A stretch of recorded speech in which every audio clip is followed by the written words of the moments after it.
வாசிக்க கேட்ட யோவானுக்கு எழுதின புஸ்தகம் 20ஆம் அதிகாரம் 1வது வசனம் வாசிங்க. வாரத்தின் முதல் நாள். அது என்னைக்கு? இன்னைக்கு காலையில் அதிக இருட்டோட. அது எப்போ? 7 மணிக்கா? அதிக இருட்டு. வாரத்தின் முதல் நாள் ஞாயிற்றுக்கிழமை காலையில அதிக இருட்டோட. காலையில நான் சொல்லி இருக்கு, நல்லா புரிஞ்சுக்க. அதிகாலையில அதிக இருட்டோடனா 4 மணி 5 மணி.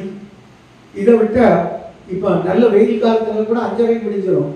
ஒண்ணு 4 மணி மேக்சிமம், இல்லைன்னா அதனால தான் அந்த ஆராதனை 4 மணிக்கு வைக்கப்பட்டிருக்குது. நல்லா புரிஞ்சுடுங்க. நமக்கு கிடைத்த பாக்கியம் யாருக்கும் கிடைக்கல. அல்லேலூயா, அல்லேலூயா. தூர இடத்துல இருந்து வர்ற சிலருக்கு பஸ் கிடைச்சிருக்கிறதுக்கான வாய்ப்புகள் குறைவு. மடைமார்க்ல 4 மணிக்கு வரணும், அவங்க 3 மணிக்கு 2 மணிக்கே எழுப்பி 3 மணிக்கு பஸ் ஏறணும். இதெல்லாம் இருக்கு. அதனால கர்த்தர் அவங்கள பார்த்து கொள்ளுவார். நம்ம இப்ப பாருங்க, அதிக இருட்டோட மகதலேனா மரியாள் கல்லறையிடத்திற்கு வந்து கல்லறையை அடைத்து. காலையில எத்தனை பேர் கல்லறையை பார்க்கலான்னு ரொம்ப சந்தோஷமா இருக்கு. அதிகாலையில இருட்டுல யாரெல்லாம் போய் கல்லறையை பார்ப்பீங்க? யார் கூட யாரெல்லாம் வாரீங்கன்னா கல்லம் தொடுத்து கூட்டிட்டு பாருங்க. நமக்கு மனவாடி சம்பவம் தொண்டை இருக்கு. போமா பாருங்க, இது மனம் இல்லை. ஆனா அங்க ஒரு அம்மா என்ன செய்திருக்கு? கல்ல தொடுத்துக்கு போயிருக்கு. இதுல 2 குடும்பத்தாருக்கு மட்டும் ஒரு கல்லறைக்கு முன்னால்தான் முடிப்பாங்க. காலை எழுப்புறதே முடிக்கிறதே கல்லறைக்கு மேல. ஆமா, அந்த பாக்கியம் 2 குடும்பத்துக்கும் கிடைச்சிருக்கு.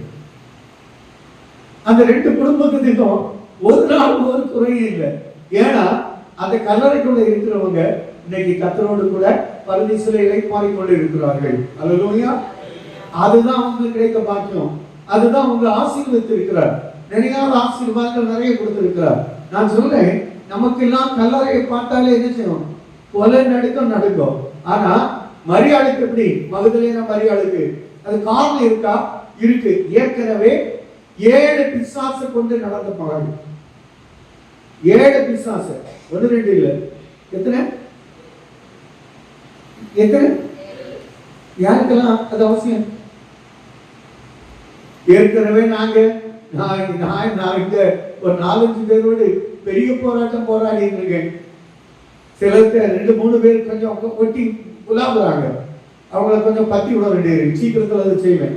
அதான் உங்களுக்கு தெரியாமலே செய்து முடிச்சிருவேன். கர்த்தர் அந்த கிருபையை தந்திருக்கிறார். அல்லேலூயா.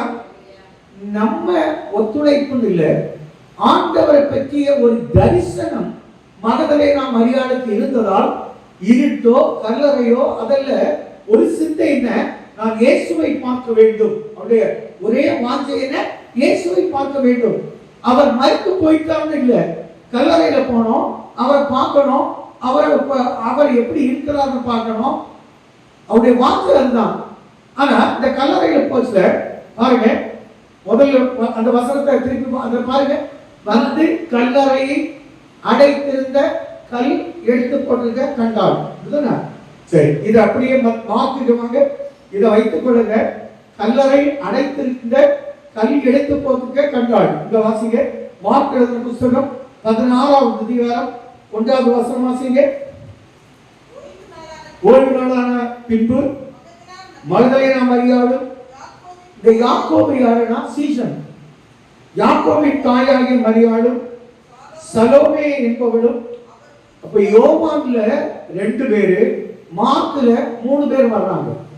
இதுல இது காரணம் இருக்கா? இருக்கு. மார்க் கர்த்தரோடு நடந்த எழுதினார்.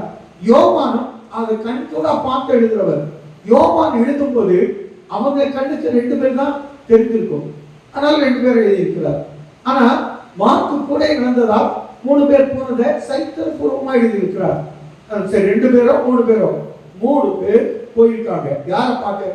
இயேசுவை பார்க்க. இப்ப யாரெல்லாம் எங்க வந்திருக்கிறீங்க? எதுக்கு வந்திருக்கிறீங்க? இப்ப நீங்க எல்லாம் எங்க வந்திருக்கிறீங்க? நீங்க எல்லாம் எங்க வந்திருக்கிறீங்க? வாஸ்தவமாக வாயில ஒரு பிளாஸ்டர் போட்டு ஒட்டுங்க. எங்க வந்திருக்கிறீங்க? ஏசப்பாவை பார்க்க இல்லையா? தானே உண்மை. இந்த ஏசப்பாவை பார்க்க வந்த எல்லாருக்கும் இந்த மாதத்துல ஒரு கிஃப்ட் வச்சிருக்கிறார். எத்தனை விசுவாசிக்கிறீங்க? ஒரு அதிசயம் இருக்கு, ஒரு அற்புதம் இருக்கு, ஒரு அதிசயம் இருக்கு, ஒரு அற்புதம் இருக்கு, ஒரு அடையாளம் இருக்கு. கர்த்தர் உங்களுக்கு செய்வார். ஏன்னா அவர் காட்சி கொடுத்து இருக்கிறார். தொடர்ந்து வாசிக்க கேளுங்க. வாசிமா. சலோமே என்பவளும்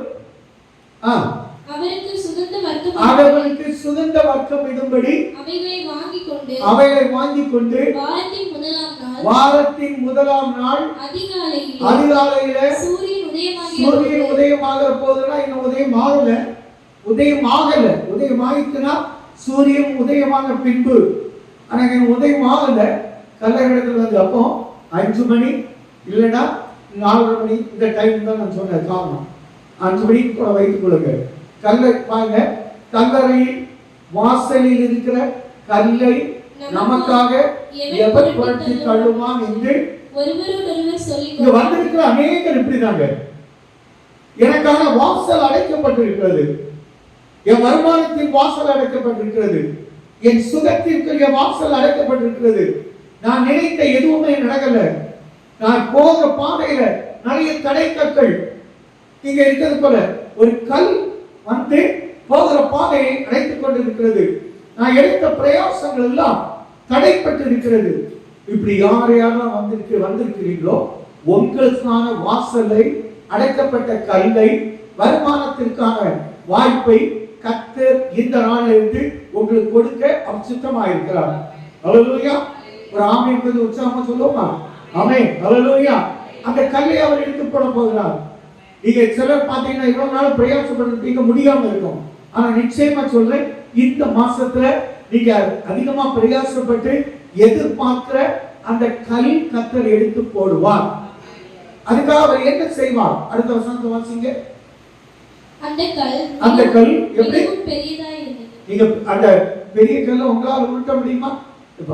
அந்த பாருங்க, இயேசு அந்த கல்லறைய ஒரு கல் இருக்கு பாருங்க, உருட்டு தள்ளி போடுவாங்க பாருங்க. இப்போ அந்த கல் பெரிதா இருக்கிறது.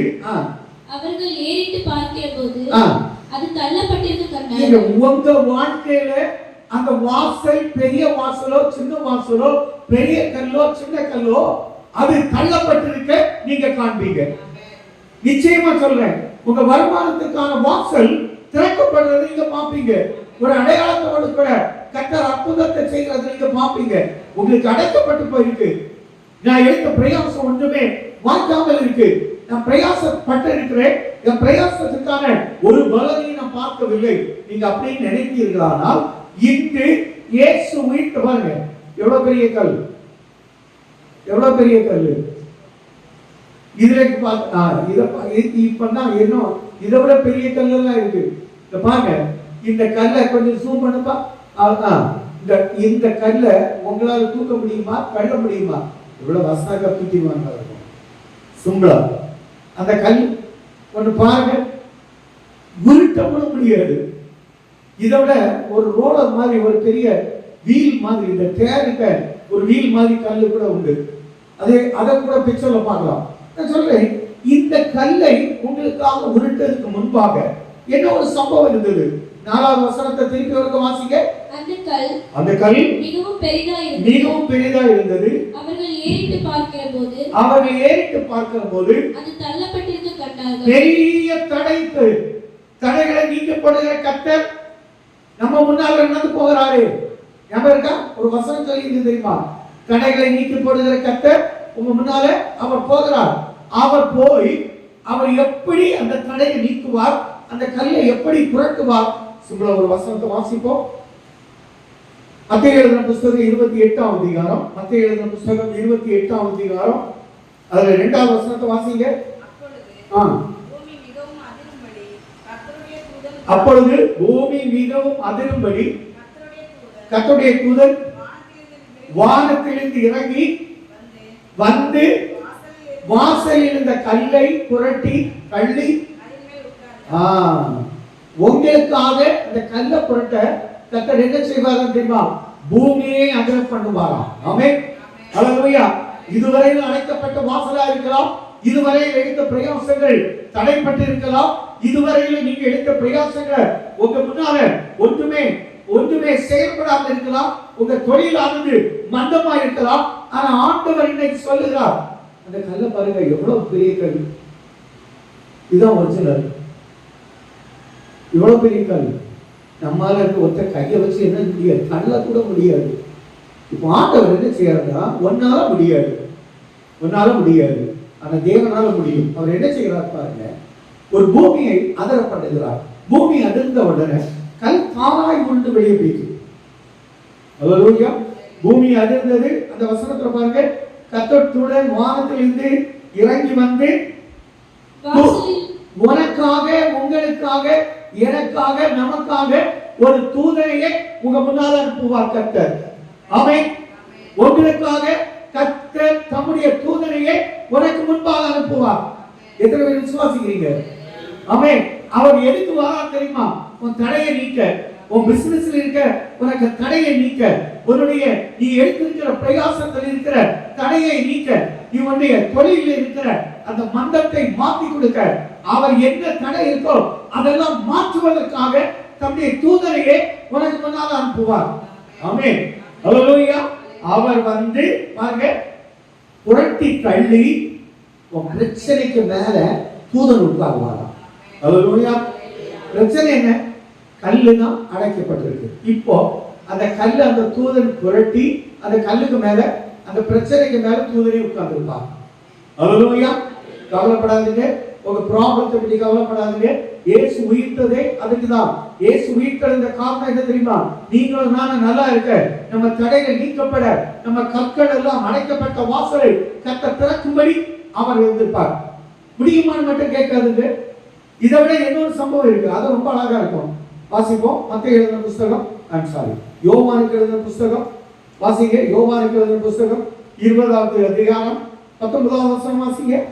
வாரத்தின் முதல் நாளாகிய இன்னைக்குதான் அன்றைய தினம் சாயங்கால வேளையில சீஷர்கள் கூடியிருந்த இடத்தில் யூதர்களுக்கு பயந்ததனால் கதவுகள் பூட்டப்பட்டிருக்கையில் இயேசு வந்து நடுவே நின்று உங்களுக்கு சமாதானம் என்றார். சமாதானம் யாருக்கெல்லாம் இல்லை? இன்னைக்கு உங்களை பார்த்து சொல்றார் சமாதானம். அங்க என்ன செய்தார்? கல்ல புரட்டினார். இங்க என்ன செய்தார்? இங்க என்ன செய்திருக்கு? அந்த வசனத்தை பாருங்க. வாரத்தின் சாயங்கால வேளையிலே கூடியிருந்த இடத்தில் யூதருக்கு பயந்ததால் கதவுகள் என்ன செய்திருக்கு? பூட்டப்பட்டிருக்கு. பூட்டின கதவுக்குள்ள கூட கர்த்தர் வருவார். ஆமென். உனக்கான ஆசீர்வாதத்தை கொடுக்க அவர் வருவார். உனக்கான வாசலை திறக்க அவர் வருவார்.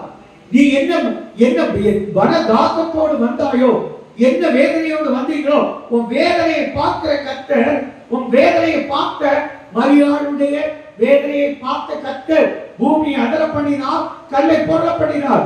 இங்க சீசனுடைய ஆதாங்கத்தை பார்த்த கர்த்தர், அவன் யாருக்கெல்லாம் பயந்தாங்க, பயந்ததை பார்த்ததனால் தூதர்கள் இயேசு தாமே சீசர்கள் கூடியிருந்த இடத்துல உள்ள வந்து, கதவு பூட்டா இருக்கும், கர்த்தர் உள்ள வந்து உங்களுக்கு சமாதானம் இருக்கிறார்.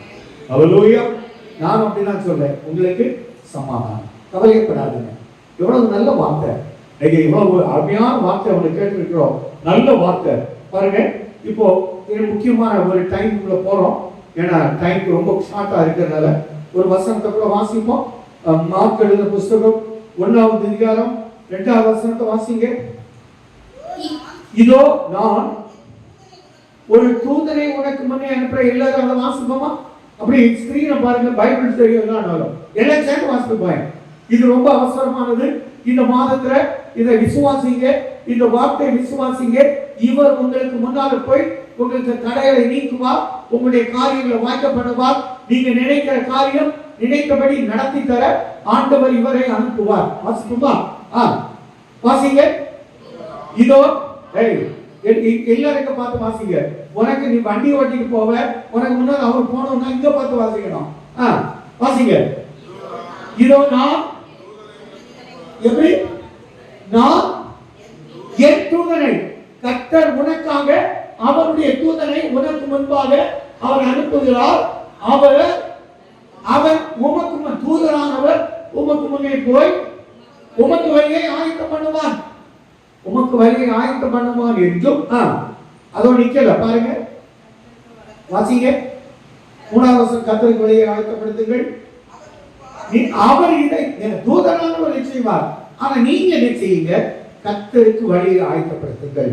அவருக்கு ஒருத்தருக்காவது நீங்க பெற்ற நன்மையை, ஏசப்பா எனக்கு இதை செய்தார், ஏசப்பா இதை எனக்கு செய்தார், ஏசப்பா எனக்கு செய்தார்னு நீ 4 வெற்றி சொல்லணும்னு சொல்றார். ஹல்லேலூயா, ஹல்லேலூயா. சரி, அடுத்தது அடுத்த பகுதிக்கு நம்ம வருவோம். யோவான் எழுதின புத்தகம் 20வது அதிகாரம் 13வது வசனம் பாருங்க. 13வது வசனம். அவர் அவளை நோக்கி ஸ்திரீயே, ஏன் அழுகிறாய் என்றார்கள். அதற்கு அவர் என் ஆண்டவரை எடுத்துக்கொண்டு போய்விட்டார்கள், அவரை வைத்த இடம் எனக்கு தெரியவில்லை இப்ப என்றார். யாருக்காக அவர் அழுகிறார்? யாருக்காக? மரியாள் யாருக்காக அழுதார்? ராஜனுக்காக. அது கொஞ்சம் சத்தமா சொல்லலாமா? முதல்ல என்ன சொன்னாங்க தெரியுமா? நான் இப்படி நினைக்கிறேன், எனக்கு வாய சேவை பார்த்தா ராஜனுக்காக அழுதான்னு சொன்ன போல இருக்கு. அப்படிலாம் இல்ல. ஏசப்பாக்காக தான் யார் அழுதா? கலாவா? கலா அழுதா நல்லது தானே. ஏசப்பா உடனே திரும்பிட மாட்டாரா? அவர் ஏசப்பாக்கா அழுதான் பெரிய காரியம் இருக்கு. உண்மை நான் சொல்றேன். நீங்க அவர் விரும்புகிறது அவரை பற்றிய கரிசனையும் அவரை பற்றி விசாரிக்கணும் அப்படின்னு ஆண்டவரே விரும்புகிறார். டெய்லி காலையில கொஞ்ச நேரம் ஒரு பாட்டை பாடுங்க, ஒரு வசனத்தை வாசிங்க, அவரோட பேசுங்க. அவர் அதை விரும்புகிறார், அவரை விசாரிக்கணும்னு. டெய்லி சாயங்காலம் ஒரு பாட்டை பாடுங்க, இல்லைன்னா ஒரு புத்தகத்தை உங்களுக்கு அதுக்கு எனக்கு அதுக்கு தெரியலைன்னா அதுக்கான கைட்லைன்ஸ் ஒரு புத்தகமே இருக்கு, டேட்டு போட்டு இருக்கும். அந்த டேட் படி நீங்க வாசிக்கலாம். இந்த குடும்ப ஜெபத்தை பண்ணீங்கன்னா ஆண்டவர் உங்களுக்குள்ள வருவார். ஹல்லேலூயா. பாருங்க, அதை வாசிப்போம். அடுத்த 14வது வாசிப்போம். இவைகளை சொல்லி பின்னாக திரும்பி இயேசு நிற்கிறதை கண்டார். இயேசு நிற்கிறத பார்த்தா, ஆனாலும் அவரை இயேசு என்று அறியாதிருந்தார். நமக்கு இப்படிதான் நமக்கு ப்ராப்ளமே இதுதான். பல வேளையில இயேசு பக்கத்துல நிற்பார். ஆனா நம்ம என்ன நினைப்போம் தெரியுமா? நம்ம வீட்டுக்கு பக்கத்துல நிற்கிறார். உங்க பக்கத்துல இயேசு நிற்பார், அவர் விட்டுருவீங்க, அவர் விட்டுருவீங்க. வீட்டுக்காரர் எப்பவும் கூட வர்றதுனால அவரை நினைப்போம், இவரை விட்டுருவோம். நான் சொல்றேன், உங்க கூட இயேசு டிராவல் பண்ணுவார் மாதம் முழுவதும். உங்க கூட இயேசு நடப்பார். நீ ஓடுனா ஓடுவார், நீ வாரம் ஓடினா வாரத்துக்கு முன்னால இயேசு வருவார். உன் வாரத்தை கலைஞரை தூக்கிட்டு போவார். ஒரு ஆபத்தும் நீ சந்திக்க மாட்டார். ஆமென், ஹல்லேலூயா. சமீபத்துல எனக்கு நம்முடைய விசுவாச ஒரு பிரதர் சொன்னதுதான் ஆச்சரியமா இருந்து. அவரு ரோட்ல ஸ்கூட்டர் விட்டு நின்று இருக்காரு. ஒரு வண்டிக்காரன் வந்தவன் இவருக்கு பக்கத்துல ஸ்கூட்டர் அடிச்சு மாட்டிட்டான் அந்த ஸ்பீட்ல. சில பேர் கூட கிடைக்காது. ஒரு 8 ரூபா தானே, 8000 ரூபாய் செலவு. புண்ணியமா போயிட்டான். இவர் மன்னிச்சு விட்டாரு. நான் சொல்றேன், உங்களுக்கு 80,000 ரூபாய் கத்த தரலாம். அதுக்கு பிறகுதான் ரொம்ப மெதுவா அப்படியா ஆமே கொஞ்சம் உற்சாகமா சொல்லி இருக்கிறார். அது அப்போ உடனே கிடைச்சிருக்கோம். இது கொஞ்சம் ஸ்லோவா சொல்லியதுனால அவர் கொஞ்சம் ஒரு மாசம் கழிச்சு தருவார். வாங்கிடுங்க. அல்லேலூயா, அல்லேலூயா. இதெல்லாம் நான் சொல்றேன், உடனே சொல்லணும். ஆமென். பிள்ளைதான் பின்னும் முந்தினா உடனே கிடைக்கும். அல்லேலூயா. இந்த தூதனானவர் உங்களுக்கு முன்னால போவார். அவர் நிறைய வேலையில இயேசு நம்ம பக்கத்துல நிற்பார். நம்ம என்ன செய்வோம் தெரியுமா? நம்ம மறந்துடுவோம். இந்த இயேசு மறக்கிறதுக்கு காரணம் இருக்கு. நமக்கு டைம் பாசிங் சொல்லிருப்பாங்க. யாருக்கெல்லாம் எனக்கு டைம் பாசிங் பைபிள் வாசிக்கிறது சொல்லுங்க. எனக்கு நேரம் போட்டுட்டு நேரம் போகலைன்னா பைபிள் வாசிக்கிறது தான் அப்படின்னு சொல்லுங்க பார்ப்போம். ஒருத்தரே இல்லை. மேரிகா பரவாயில்ல, கண்ணாடி இருக்கு அதனால தப்பிட்டீங்க. எனக்கு எப்படி தெரியுமா? எனக்கு டைம் பாசிங் பூதா பிரச்சனை கேட்கறது. என் வீட்டம்மாவு கூட சில சமயங்களில் எரிச்சலாக இருக்கும். எனக்கு கொஞ்சம் பாட்டை தான் போடாம எத்தனையோ நாள் என்கிட்ட கேட்டிருக்கு. எனக்குமே அது கொஞ்சம் கேட்கும்போது பாமா நம்ம தான் கொஞ்சம் மிஸ்டேக் பண்ண பாட்டு போட்டு விட்டுருவோம். இது ஒவ்வொருத்தருக்கு இது. எனக்கு கர்த்தர் என்னோடு பேசணும், அவர் என்கிட்ட பேசிட்டே வரணும். மெசேஜ் என்ன? கர்த்தர் என்னோடு பேசுவோம், அவருடைய வார்த்தையை தியானிக்கிறோம். ஜெபம் நம்ம கர்த்தரோடு பேசுவது. அப்போ கர்த்தர் என்னோடு பேசினா நமக்கு பயமே வராது. அவர் யாரும் கண்டுபிடிச்சிருவோம். நீங்க என்ன முதல்ல யாருன்னு நீங்க இயேசுவை யாருன்னு கண்டுபிடிச்சிட்டீங்கன்னா சிம்பிள் வழி சொல்ல. அடுத்த வசனத்தை பாருங்க. இயேசு அவளை பார்த்து ஸ்திரீயே ஏன் அழுகிறாய்? ஏன் அழுதுட்டு இருக்க? யாரெல்லாம் இங்க வந்து வேதனையில் எத்தனை நாள் அழுதீங்க? ஒரு நிமிஷம். எந்த ஸ்தலத்துல அழுதவங்க எல்லாம் உங்க கையில் வைத்துங்க. உங்க கண்ணீரை கர்த்தர் மாற்றுகிறார். நீங்க எதுக்காக அழுதீங்களோ, இதுல இன்னும் அழுததுக்கான ஆன்சர் என்ன கிடைக்காம இருக்கும், அதெல்லாம் இந்த வருஷத்துல உங்களுக்கு கிடைக்க பண்ணுவாங்க. இந்த மாசத்துல ஒரு காரியத்தை மாற்றப்படுவாங்க. அது உங்களுக்கு அதிசயமா இருக்கும். நான் சொன்னேன் 3 காரியம் சொல்லியிருக்கேன். ஒரு அதிசயம் நடக்கும், ஒரு அற்புதம் நடக்கும், ஒரு ஆச்சரியம் இருக்கும், சாட்சியை கேட்கலாம். சாட்சியை நம்ம கேட்போம். மாற்றங்க கர்த்தரால் கூடாதது ஒன்றே இல்லை. எவ்வளவு அழகான பார்த்துங்க. இயேசு அவளை பார்த்து ஸ்திரீயே ஏன் அழுகிறாய்? ஏமா நீ அழுதுட்டு இருக்க? ஏன் அழுகிற? யாரை தேடுகிறாய் என்றார். அதனாலதான் கேட்டேன், நீங்க இங்க எதுக்கு வந்திருக்கிறீங்க, யாரை தேடி வந்திருக்கிறீங்க? இதே போல ஆதியாகமத்துல இதே போல ஒரு வார்த்தை வரும். நீ எங்க வருகிறாய், எங்கே போறாய், எங்க போறாய்? இங்க என்ன சொல்லுகிறார்? நீ யாரை தேடுகிறாய்? இங்க என்ன சொல்லியிருக்க பாருங்க. இந்த வசனத்தை வாசிங்க. ஸ்திரீ அவளை பார்த்து ஸ்திரீயே ஏன் அழுகிறாய், யாரை தேடுகிறாய் என்றாரு. அவள் அவரை தோட்டக்காரர் எண்ணி பல வேளைகளை இயேசுன்னு நம்ம சந்தேகப்பட்டு பலரை தப்பா நினைச்சிருப்போம். நான் சொல்றேன், அந்த இயேசுவை கண்டுபிடிச்சு உங்களுக்கு அடையாளத்தோடு உங்க முன்னால உங்களுக்கு அதை தத்ரூபமா சொல்லுவார். அப்ப சொல்வீங்க, ஏசப்பா அன்னைக்கு நான் பார்த்தேன், சொப்பனத்துல பார்த்தேன், வெள்ள தூங்கிட்டு இருக்கேன், தரிசனத்துல பார்த்தேன், ஜோம் பண்ணிட்டு இருந்தேன். இதெல்லாம் கேட்கலாம், அழகா கேட்கலாம். அது நீங்க விரும்பணும். ஜெபத்துல ஆண்டவரே எனக்கு ஒரு காட்சி தர மாட்டீங்களான்னு காட்சி தருவார். ஜெபத்திலே தருவார். நான் எல்லாம் சில குடும்பங்களுக்கு ஜெபிக்கும் போது எத்தனை நாள் இந்த உட்கார்ந்து ஜோம் பண்ணும் போதே என்கிட்ட சொல்லி கொடுக்குறது. உடனே பாசம் பண்ண சொல்லுவேன், அந்த குடும்பத்துல ஏதோ ஒரு ப்ராப்ளம் இருக்கு, இன்னைக்கு உடனே ஃபோன் பண்ணணும். அப்போ இந்த உட்கார்ந்தா அந்த குடும்பங்களுக்காக நான் எந்த குடும்பங்களுக்காக ஜெபிக்கணும் அதுக்கான பதில் கிடைக்கும். இதே போல பாருங்க, அவரை தோட்டக்காரர் எண்ணி ஐயா நீர் அவரை எடுத்துக்கொண்டு போனது உண்டானால் அவரை வைத்த இடத்துக்கு எனக்கு சொல்லு. அவளுக்கு வைராக்கியம் என்ன தெரியுமா? எனக்கு இயேசுவை பார்க்கணும், அவர் வச்ச இடத்தை பார்க்கணும். மீட்டு நான் போய் அங்க வாசனை திரவியங்களை அது கெட்டு போகாமல், சரீரம் கெட்டு போகாமல் இருக்க நான் அதை செய்ய வேண்டும் என்ற ஒரு வைராக்கியம். அல்லேலூயா. சிலர் வைராக்கியம் உண்டு. இது கூட வயசுல மூத்த ஒரு அக்காவுக்கு பயங்கர வைராக்கியம். சமையலா முதல்ல காய விட்டணுமா, காய விட்டுமா, முடிக்கு சேர தூக்க வழி இல்லை, ஆனா இழுத்துக்கிட்டாவது சேர போடணும். நான் சொல்றேன், அந்த வைராக்கியம் கத்து வேலை செய்வார். என் பிள்ளை நல்லா இருக்கும், இது வேணும், அந்த வைராக்கியம் உங்களுக்கு வேணும். அப்படி தோட்டக்காரர் ஐயா நீர் அவர் எடுத்துக்கொண்டு போனதுனால் அவர் வைத்த இடத்தை எனக்கு சொல்லு, நான் போய் அவரை எடுத்துக்கொள்ளுவேன். நான் போய் எடுத்துக்கிறேன் இயேசுவை. என் இயேசு எனக்கு, நான் இன்னொருத்தர் கொடுத்ததுக்கு வரலையா?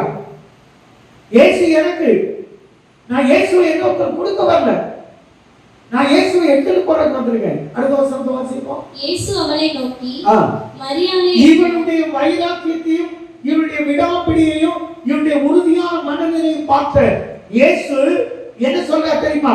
பெயரை சொல்லி கூப்பிடுகிறார். அல்லேலூயா.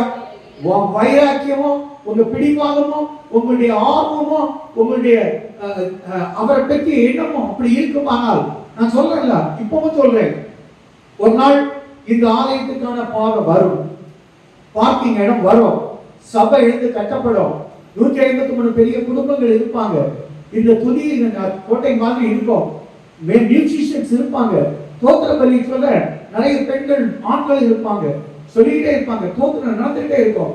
இதெல்லாம் நடக்கும். அல்லேலூயா.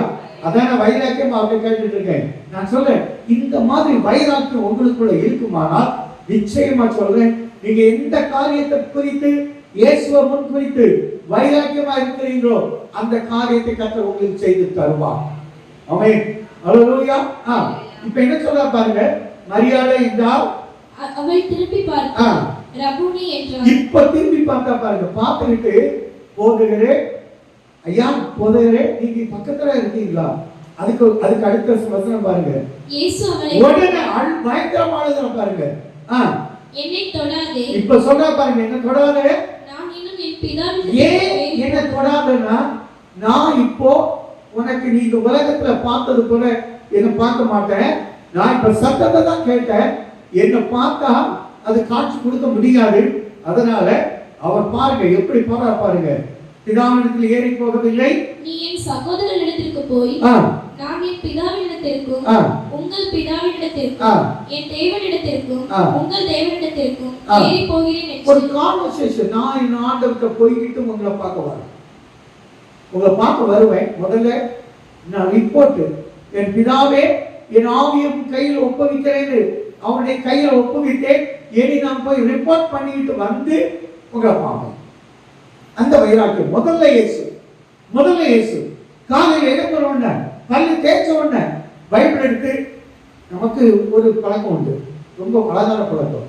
பல்லு தேய்ச்சி முதல்ல என்ன பழக்கம் வரும்? 30,000 ரூபாய் வாங்கியிருக்கு பாஸ்டர், முதல்ல இதை எடுக்காம இதை போய் நான் இதுக்கு போய் பைபிள் எடுக்க முடியுமா? என்னப்பா சரிதானே? நமக்கு எழுப்பி போச்சல, பல்லு தேய்ப்பான தெரியாது, வாயை கொப்பளிக்கு பார்க்கல, என்னது மொபைல். நான் சொல்றேன், வாய்ப்பே இல்லை ராஜா, நீ நினைக்கிறது நடக்காது. இது வேணும், ரொம்ப முக்கியம் வேணும் எனக்கு. நீ என்ன நினைச்சாலும் சரி, காலையில் எழுந்துடணும்னா பல்லு தேய்ப்பேன், திருப்பி மக்கள் 1 லிட்டர் தண்ணி குடிப்பேன், எடுத்த உடனே பைபிள் 1 மணி நேரம் தியானம் பண்ணுவேன். அந்த 1 மணி நேரம் தியானம் பண்ணனால்தான் அது ஒரு ஆறுதல் இருக்கும். கர்த்தர் என்னோட பேசணும், அதை நோட்ஸ் எடுக்கணும். நான் சொல்ல, நீங்க இப்படி செய்து பாருங்க, உங்க வீடு நல்லா இருக்கும். உங்க வீட்டை ஆசீர்வதிக்கிற கர்த்தர். அவரை கொஞ்சம் தேடி பாருங்க. நம்ம மொபைல்ஸ்ல எவ்வளவு நேரம் செலவு பண்றோம், நமக்கு ரீல்ஸ் எவ்வளவு சந்தோஷம் கொடுக்குது, அதை விட மிகுந்த சந்தோஷத்தை அவர் தருவார். அல்லேலூயா, அல்லேலூயா. இப்ப என்ன நடக்குது பாருங்க. இதனால நீ இயேசுவை வைராக்கியமா தேடும் போது, இங்க இன்னொரு சம்பவம் வந்து, பேதுருவும் யோவானும் முதல்ல 6வது வசனத்தை வாசிங்க, 5வது வசனம் 6வது வசனத்தை வாசிங்க. அதற்குள்ளே குனிந்து பார்த்து 3வது வசனம் வாசிங்க. அப்பொழுது பேதுருவும் மற்ற சீஷனும் அதிகாரன யோவான் மற்ற சீஷனும் கல்லறையினிடத்திற்கு போகும்படி புறப்பட்டு இருவரும் ஒருமித்து ஓடினார்கள். பேதுருவை பார்க்கிலும் மற்ற சீஷன் துரிதமாய் ஓடி. இந்த சீஷர்கள் அவரை வைராக்கியமா தேடி இருக்கிறாங்க. இப்போ அவர் இயேசு பரமேறிய பிற்பாடு பேதுருவுக்கு பஞ்சம் வந்துச்சு, பசி பட்டினி வந்துச்சு. எது செய்யறான் பாருங்க, 20வது வசனம் வாசிங்க. அவர் இப்படி சொல்லி தம்முடைய கைகளை 21 போமா, 21வது வசனத்துல 21வது அதிகாரம் 4வது வசனம் வாசிங்க. 21:4 வாசிமா. விடியற் காலமானபோது 3வது வசனம், சீமோன் பேதுரு மற்றவர்களை நோக்கி, மீன் பிடிக்க போகிறேன், நான் இனி என் தொழிலுக்கு போறேன், நான் உங்களோட வருகிறேன், கூட வருகிறோம் என்று தொழிலுக்கு போறவங்க எல்லாம் செஞ்சவங்க நானும் கூட வரேன். அவங்க ஒரு டீம் உண்டு.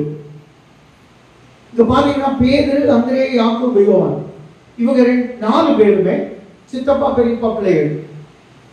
அதனால ஒண்ணா மீன் பிடிக்க போவாங்க. இப்ப போகும்போது நாங்களும் வரோம். சரி வாங்க வரணும். ராத்திரி முழுவதும் பிரயாசப்பட்டு ஒன்றும் கிடைக்கல. இருக்கிற அநேகர் நம்ம பிரயாசப்பட்டு ஒன்றும் கிடைக்கல. நம்ம சம்பளம் வாங்கின உடனே வட்டிக்கு போயிடுது, வீணா செலவு போயிடுது. நான் சொன்ன திடீர்னு ஒரு ஆக்சிடென்ட் 8,000 ரூபாய் போயிட்டு, இப்படி வெட்டி செலவு போயிடுது.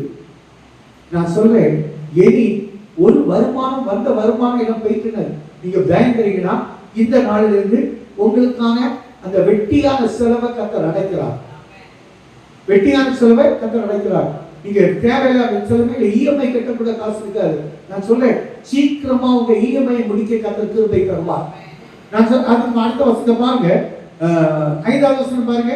இயேசு 4வது வசனம் வாசிமா. விடியற்காலமானபோது இயேசு கரையிலே நின்றார். அவரை இயேசு என்று சீஷர்கள் அறியாதிருந்தார்கள்.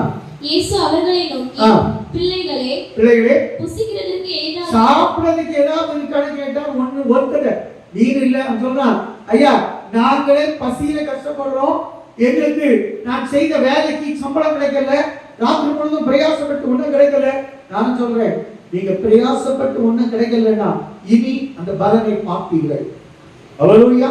வினோபா, உன் தொழில நீ இதுவரையில நான் வேலை செய்து நான் அந்த கடையில இருக்கிறேன், ஒண்ணுமே வரலன்னா இனி உன்னுடைய வியாபாரத்தை கர்த்தர் வேற மாதிரி ஆசீர்வதிக்க போகிறார்.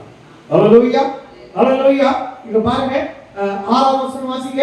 அப்பொழுது அவர், நீங்கள் படகுக்கு வலது புறமாக வலையை போடுங்கள், அப்பொழுது உங்களுக்கு அகப்படும். நான் சொல்ற வார்த்தையை நம்புங்க. இன்னைக்கு கர்த்தர் என்ன கொண்டு, நான் இல்ல, கர்த்தர் என்ன கொண்டு உங்களோடு பேசிக் கொண்டு இருக்கிறாரே, இந்த வார்த்தையை நம்புங்க, இந்த வார்த்தையை நம்புங்க.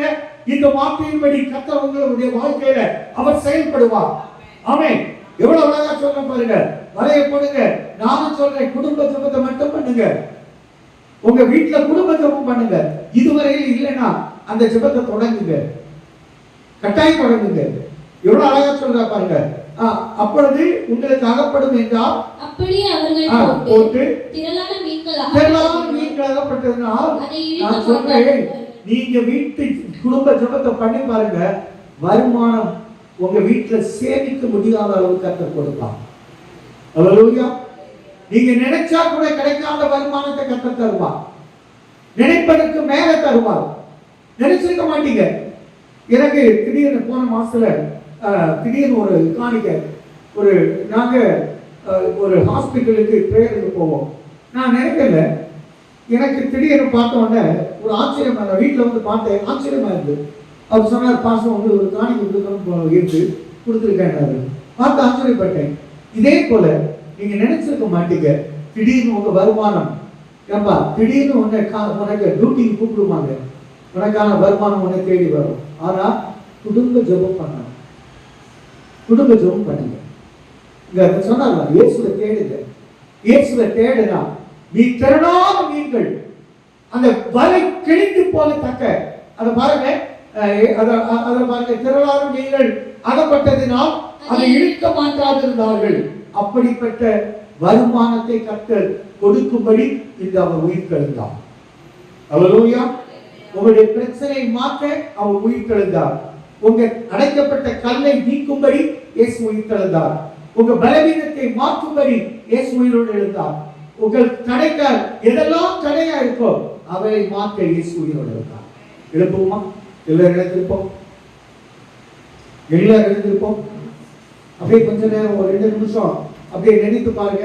ஏசப்பா, இனி நான் விட மாட்டேன், நான் உங்களை வைராக்கியமாய் கற்றுக்கொள்ள போகிறேன். இனி குடும்ப ஜெபத்தை ஒரு அறிக்கை பண்ணுங்க. இனி எங்க வீட்டுல குடும்ப ஜெபம் இருக்கும்பா, காலையிலையும் ராத்திரி குடும்ப ஜெபம் இருக்கும். திரளான மீன்களை எனக்கு வேணும், எனக்கு திரளான வருமானம் வேணும், இழுக்க முடியாத வருமானம் வேணும், என் கடன் அடைக்கணும், இஎம்ஐ அடைக்கணும். ஆண்டவரே, இனி நான் கடன் வாங்க மாட்டேன், அப்படி தீர்மானம் எடுங்க. நான் இனி கடன் வாங்க மாட்டேன். அப்படி எடுத்து பாருங்க, நீங்க கடன் கொடுக்க கர்த்தர் கிருபை தருவார். உங்களை ஏமாத்தி வாங்கிட்டாங்க கடனாட்டு, அந்த கர்த்தர் அவங்கள வேற வழியில, நான் சொல்றேன்ல, இந்த செப்பனியா அவங்க எழுதின புஸ்தகம் 3ஆம் அதிகாரம் 19ஆவது வசனத்தில் வீட்டுல போய் பாருங்க. உனக்கு தீங்கு செய்தவனை நான் கண்டிப்பேன் இருப்பாரு. அப்படி ஏமாத்தின அவர் பார்த்து கொள்வார். நீ கவலைப்படாதுங்க. நீங்க இப்ப செய்ய வேண்டியது ஒண்ணுதான். ஏசப்பாவை பார்த்துட்டீங்க, ஏசப்பா சட்டம் கேட்டீங்க, ஏசப்பா உங்க வீட்டுல வர்றாரு, உங்க வீட்டை ஆசீர்வதிக்கிறார், உங்க வீட்டுல உள்ள தடைகளை நீக்குகிறார், உங்க வீட்டுல உள்ள வியாதியை நீக்குகிறார், உங்க வருமான குறைவுகளை நீக்குகிறார், உங்களுக்கு சமாதானத்தை கட்டளையிடுகிறார். எல்லாருமே சமாதானத்தின் தேவன் வந்திருக்கிற ஒவ்வொரு குடும்பங்களையும் ஆசீர்வதிங்கப்பா. ஒவ்வொரு குடும்பங்களோடு செல்லுங்கப்பா. அடைக்கப்பட்ட கல்லை எடுத்து போடுங்க. ஆண்டவரே, வருமான குறைவை மாற்றி கொடுங்கப்பா. ஆண்டவரே, தாப்பரே, கண்ணீரோடு கேட்டவர்களுக்கு காட்சி கொடுக்கிற கர்த்தர் அல்லவா. ஆண்டவரே, அவங்க தரிசனத்தை ஆண்டவர் வாய்க்க பண்ணி அற்புதம் செய்யுங்கப்பா. அந்த கண்ணீருக்கு பதில் கொடுங்க. நீ சொல்லியிருக்க ஒரு தூதனை நான் உனக்கு முன்னால் அனுப்புவேன், அவர் உனக்கு வழியை ஆயத்தப்படுவார், கல்லை எடுப்பார், கல்லை புரட்டி கொள்வார். ஆண்டவர் தாப்பரே, அந்த காலத்தில் இருக்கிற பொக்கிஷத்தையும் புதையலையும் கர்த்தர் கொடுத்து ஆசீர்வதித்து நன்மை செய்வன் நல்ல பிதாவே. ஆம். என் ஆத்துமாவே கர்த்தரை ஸ்தோத்திரி, என் முழு உலகமே பரிசுத்த நாமத்தை ஸ்தோத்திரி, என் ஆத்துமாவே கர்த்தரை ஸ்தோத்திரி, கர்த்தர் செய்த சகல பாரங்களை மறவாதே. ஆம். நம்முடைய கர்த்தராகிய இயேசு கிறிஸ்துவின் கிருபையும் பிதாவாகிய தேவனுடைய அன்பும் பரிசுத்த ஆவியின் ஐக்கியமும் பாதுகாப்பு வழிநடத்தலும் இன்றும் என்று சதா காலங்களிலும் நம் அனைவரோடும் விசேஷமாக இந்த நாளில் நம்மோடு இல்லாத நம்முடைய பிள்ளைகளோடு ஒவ்வொருவரோடும் வெளிநாட்டில் இருக்கிற நம்ம விசுவாச பிள்ளைகள் ஒவ்வொருவரோடு கூட இருப்பதாக. ஆமென். துதி கனமா இமயோமரே ஓ எல்லாமே ஓ எல்லாமே துதி கனமா இமயோமரே ஓ நீரே ராஜாவே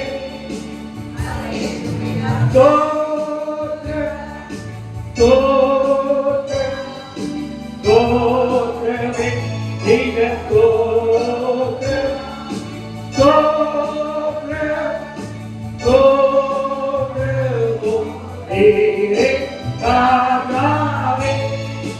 அல்லேலூயா போதே கனவா இமயோமரே ஓ எல்லாமே ஓ எல்லாமே போதே கனவா இமயோமரே ஓ நீரே ராஜாவே.